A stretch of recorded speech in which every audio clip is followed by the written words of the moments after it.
Hey, everybody. Thank you for joining us on today's FareCompare video podcast. This week is episode number 23. Yay, almost to 24.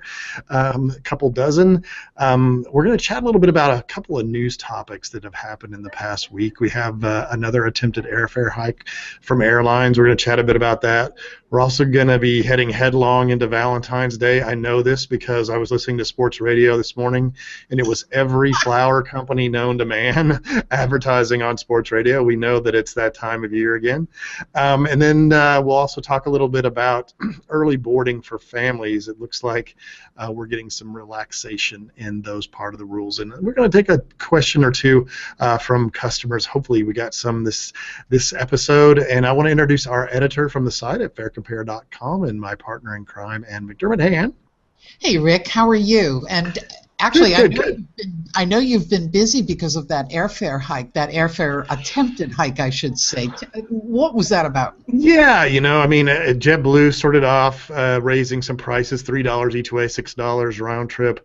Then we had some matching by some of the other airlines, including American, United, Delta. Southwest Airlines decided not to match, so they had to roll back. Let's talk a little bit about airfare hikes. When we say that they're doing an airfare hike of, let's say, $3 each way, $6 round trip, it would almost be the equivalent of your local grocery store raising every price in the store by 0.5% or so. Not just the milk in the back by 10%, right? So on a route-by-route basis, certainly prices are going to be changing up and down, but it's like they're changing the overall price point in the store. If they lift all that up, then all boats lift, but they have to get everybody to come on board for that kind of hike, because if you're $1 more than your competitor, you're on page 30 of shopping results and you'll lose some bookings. So airlines are always trying to probe to increase prices at the base price level. On a given flight, there's anywhere from 10 to 15 price points. So depending on how early you shop and whether you're shopping at the very last minute, you could be in the cheapest group or the most expensive group. That's changed a little bit. So people are getting a few cheaper tickets. Isn't it great that somebody that used to pay $800 is now paying $700 for that ticket? So when you see people saying prices have been going down, that's what you're seeing in that particular case. So this means a couple things. And first of all, oil prices have gone dramatically down. We're down to, $30 a barrel approximately last time I looked yesterday. And the airlines just don't have to drop their prices because demand is still good. We're saving money at the pump. The economy is sort of tepid, but it's still bouncing along. Demand is good. No empty middle seats, no discounts. Well, this may be an incredibly naive question, but as you have pointed out in numerous stories, the airlines have made billions last year. Yeah, over 20. Yeah. Okay. And that's B with a B right there, the B word. So they've made all this money. Oil prices are way down. Why don't they, do something nice for their passengers and lower prices? I always ask that of the kids in my neighborhood in the summertime who charge twice as much for lemonade than they do in the wintertime when they're out there selling. It's supply and demand. It's a capitalistic society, and their investors expect them to make a profit, the most profit they can. And I think to some degree airlines are trying to do more because they want to make sure their customers are happy, but they're not going to add more seats and drop prices. What they're going to do is rotate out old aircraft for new aircraft. They're going to fix their airports and terminals. They're bringing back snacks. Yes, olives are back on your salad. We even see relaxation of some rules. We're talking about United again actually relaxing the early boarding policy for families where, before it was sort of like, hey, you're not paying the cut-in line fee, you can't get on the aircraft. Well, let's talk about that. United is bringing back early boarding for family. I remember, what was it, something like 4 years ago, everybody was up in arms because several airlines discontinued that procedure, that policy, and I really wasn't sure why. Well, the reason is simple, that because they want to charge a cut in line fee. And if you're paying a fee to cut in line and then somebody cuts in line for free because they're a family, then you're upset, right? So you have the Yep. upset customer, right? So, I mean, it seems to me a little bit ridiculous, but every one of the airlines do have cut in line fees of some sort. Sometimes it's attached to your credit card program. Sometimes you actually pay the fee.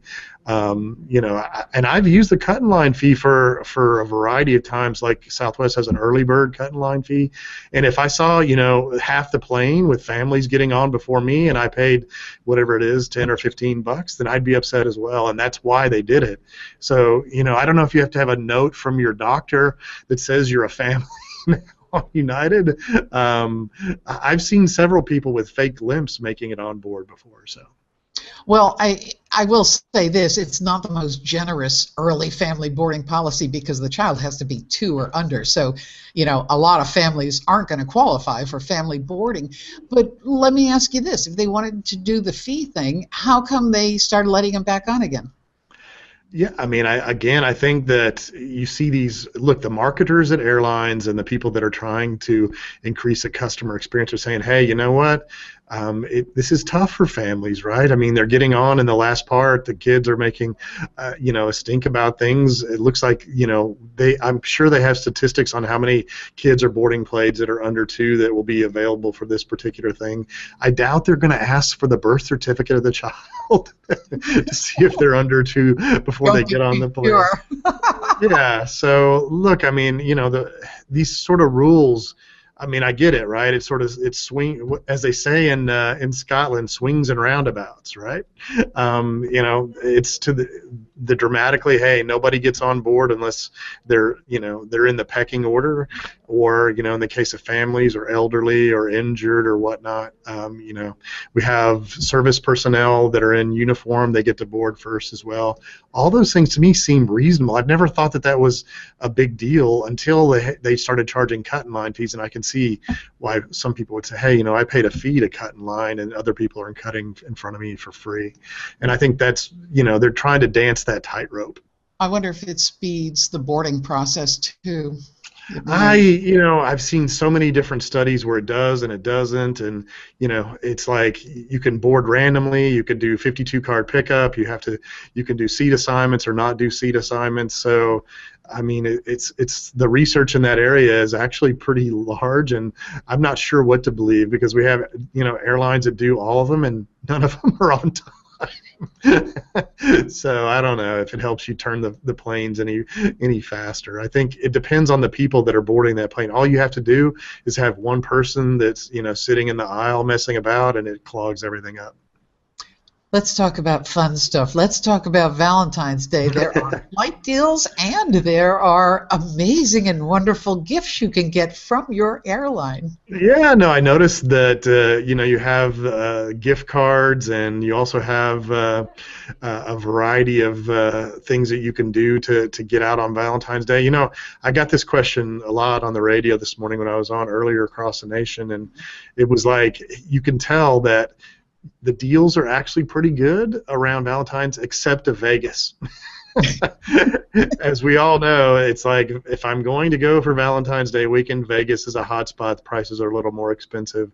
But clearly, the airlines know it's Valentine's Day. The marketers know it's on airlines, and each of the airlines have sort of their own take on things. I noticed you've got a pogo stick on Delta. I'm ready for that. Where does that fit in the Valentine's Day? Well, besides the deals, and we have this is breaking news here, Rick. We've just posted deals, Valentine's deals from JetBlue, Frontier, Southwest, and also Virgin America is coming right up. But among the items you can purchase from your airline for your sweetheart include like tickets to Broadway plays, bottles of wine. All seems very good. Yeah, no, I see Wicked and Lion King there.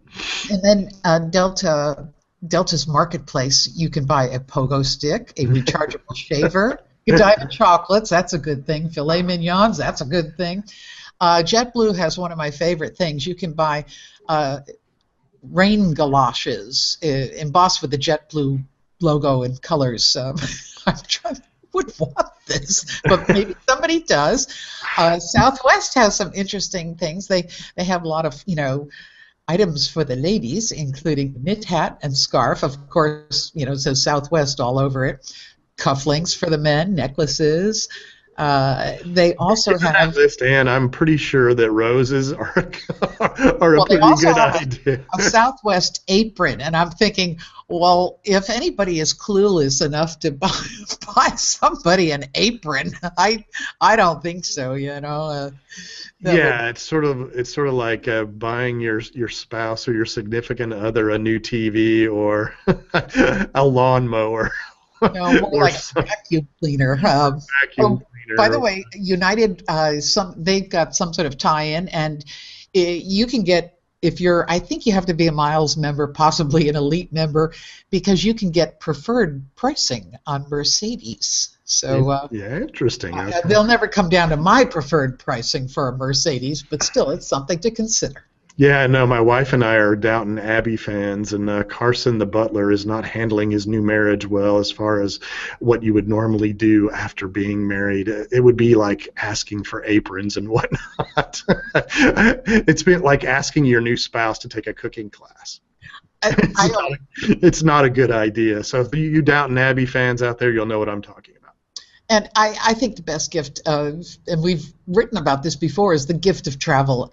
And you don't have to buy anything ahead of time. Just give a card that says, "Let's take a trip," and then you can look at on FareCompare or sign up for our airfare alerts, and boom, the deals will come to you, and you'll have a great trip. Yeah, make Easy. sure that's a binding contract, right?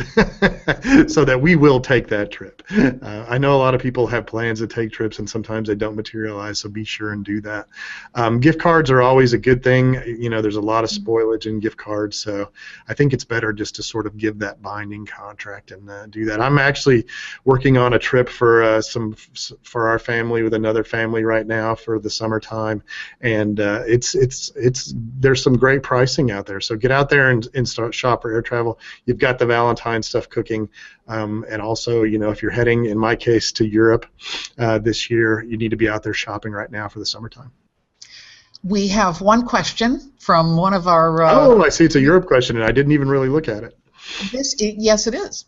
Okay, Zach from Richmond is talking about deals out of D.C. Now, I just looked it up, and the best case scenario drive time between Richmond and D.C. is like 2 hours, but that could be optimistic. Okay. In DC, it's whether That's what Mr. you're in Google the tells inflow or outflow of DC. But yeah, no, I've been to. I've been to the outskirts of DC a lot because I've flown a lot into Dulles, and that's where Yeah. the airline Tariff Publishing Company is. They have actually a facility out there at Dulles Airport. So unfortunately, I haven't been to Reagan very often, which is a little bit tighter to the city. Okay. Zach in Richmond says he's looking for Europe. There are tons of deals out of D.C., but to get these deals, I need to drive to D.C. Okay, and then he sort of segues into it's cheaper to fly to Dublin. I've heard you say that, than fly directly to Rome. Apparently he wants to go to Italy. So he would need to fly into Dublin, then take a flight to Rome. Then on the way back, he'd have to fly out of Dublin. And he has a problem with this one Dublin flight because it leaves at 9 a.m., so he'd have to fly back to Dublin the night before. I'm imagining all of this being a hassle. He's tired just thinking about it. Is this the only alternative to getting cheap flights to Europe? And then he says, I might just fly out of Richmond. So a man wants so to this is a great problem that Zach, I mean, well, it's not a great problem, but this is a great problem to highlight because this happens all the time. Okay. And I'll give you an example. I was looking actually for a friend of mine to go to Rome out of Dallas, right? Okay. Sometime in the summertime. So I fired it up and I was sort of aghast. This was like sort of late June travel into early July, and the ticket prices and coach were over $2,000 from Dallas. Wow. So and specifically they had asked for one stop, right? They didn't want to have multiple stops, only one stop. In this case, out of Dallas, typically you'd be flying American because they have almost the entire, I mean, other than Southwest, clearly that doesn't fly to Europe. You have one choice, which is American Airlines. So I started looking around and saying, okay, well, what are all the non-stops to Rome that the American flies? That includes, for example, out of JFK, they've got a flight out of Chicago. They also have a flight out of Philadelphia and a flight out of Charlotte. You can imagine that the flight out of Philadelphia and Charlotte were historical related to U.S. Airways, right? Right. And then I started going, well, okay, so what does it cost to go from New York, Chicago, or Philadelphia, or Charlotte? And so I started looking at that, going, well, why is it only $1,000? Because I know I can get a domestic ticket to New York for a couple hundred, $300, and a domestic ticket to Charlotte for $300, right, in that time frame, thus making the ticket $1,300 instead of $2,000. The same exact flights, if you price them as sort of a single ticket all the way through from Dallas connecting in Charlotte, $2,000. If you buy them separately, they're actually $1,300. Wow. You know, And so that's what I think what Zach's going through is doing that now. If he wants to get to Rome, you know, and there's not a flight. I don't believe American only has a small gate, one or two gates at Dulles, and they don't have that many. They do have more gates, I think, at Reagan, but I don't believe they have a nonstop out of D.C., right? So he'd be better off, for example, flying Richmond, Charlotte to Rome, or Richmond. He may even have to backtrack to Chicago to find a better deal. what about Boston? Because I know JetBlue has been having a lot of deals. Yeah, I don't know if I doubt American has a Boston Rome, but they may actually have one. I wasn't really looking really hard there. So what I would do is I would look at the nonstops from those locations. Now, of course, he doesn't have to fly American. He also has Delta and United sort of at his fingertips there. He can check to see what other cities are flying into Rome, right? Because from Richmond, he has connectivity. I'm sure he can fly to Atlanta to take that hop off, or he could fly or he could go into Newark, for example, with United and get over to Rome. So you have actually more options out of Richmond if you're actually doing that. Look at the domestic tickets. Look at the actual nonstop that's over there. To go to Rome through Dublin, because Dublin's cheap. Certainly, you could fly to Dublin, then you could actually then take Ryanair or something like that if you're really trying to get over there cheap, right? So lots of options there, but I know it seems painful that you have to go through all this pain and agony to look at these things, but that's the way airline pricing works. So probably the first thing he ought to do is check where he can fly from Richmond to a big hub that then has a... Exactly. So he's got the entire eastern seaboard and southeast. So he's got all the way down, in theory, to Miami. He could easily go from Richmond to Miami if they have one from Rome. If you slide up, you have Atlanta. Then you go up a little bit further, you have D.C., and then you have sort of Philadelphia, Boston. Then you also have the New York area, and then you could also backtrack to Chicago, for example, and fly over as well. And he might even find cheaper deals than driving to... No, absolutely. I mean, he's going to, if you're driving 2 hours to get from Richmond to D.C. just to find a little bit cheaper ticket, if you find something out of Richmond that backtracks 2 hours to Chicago, what does the difference make? All those, well, I hate to say all, the huge proportion of those flights all are overnight flights. So all you need to do is make it to the hub city by 4 or 5 p.m. and all of them leave in the evening and land in the morning the next day to Europe. Now, would you encourage or discourage somebody from taking one airline to a big hub and then another airline to Europe? Hey, look, I've taken Southwest down to Houston, and then one time when Continental, of course it's United now, had like $1,300 business class tickets to Europe, to some of the cities in Europe. So I've taken Southwest, and when you split your ticket purchase, you have to be careful, right? You have to leave a big enough gap. You have to know that, if you're switching airlines, if you're going to have luggage, in our case we didn't have any luggage, you have to worry about how you check your luggage. So when you do decide to split those kind of things, which which, if you're a hobbyist or you know what you're doing, you have to be really careful. We have articles on the site that help you sort of navigate this particular kind of trip, but it's fairly easy to do as long as you pack light. If you're a heavy packer, then it makes it a lot more difficult. Like if you're heavy packing, you fly to Dublin and then expect to go on Ryanair, and then you have to pay 500 euros to get your bag on board. On Ryanair because of what they charge for bag fees and even carry-on fees. You have to be really careful what you're doing when you do this. I can tell you, Zach, that Rick taught me this. You can take a carry-on bag to Europe. It can be done without any problems, and I highly recommend it. Yeah, no, it definitely can be done. I'm proof positive several dozen times doing that. So the only and Ann, if I could put the incredible shrinking ray on my golf clubs when I go to Scotland to play golf, and to some of the other European locations, I do that myself and carry on my golf clubs. But unfortunately, I've had to actually check them, and I've had them actually tie a rope to them as we were flying over the Atlantic and drag them through the Atlantic when they got home. So that's one of the reasons not to check a bag. So anyway, look, Zach, there's lots of options out there. Hopefully I've given you a few ways to sort of work around it. It sounds like you're in the mood to do a little hacking and trip hacking. So definitely listen to the podcast, and that's what I would do. And I do this all the time for different people. Now, I'm trying to help write tools on the website. We have some stuff coming that will help hackers do this a little bit more.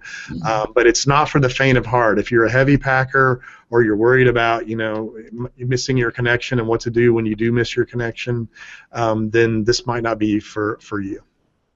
Okay, thank you, Zach. And if anybody else has a question, please send it to customer.service@faircompare.com. Yeah, I'm surprised. We should get more questions. I'd love to take these questions. The other thing, too, I'd note, don't forget we have that native app, faircompare.com/app. You can check out Adventures. I saw it this morning on a couple more cities and destinations. An incredible picture of the Mud Festival and somebody being hit with a bucket of mud, which I saw, which was absolutely one of the most interesting photos I've seen in the past month or two. It wasn't,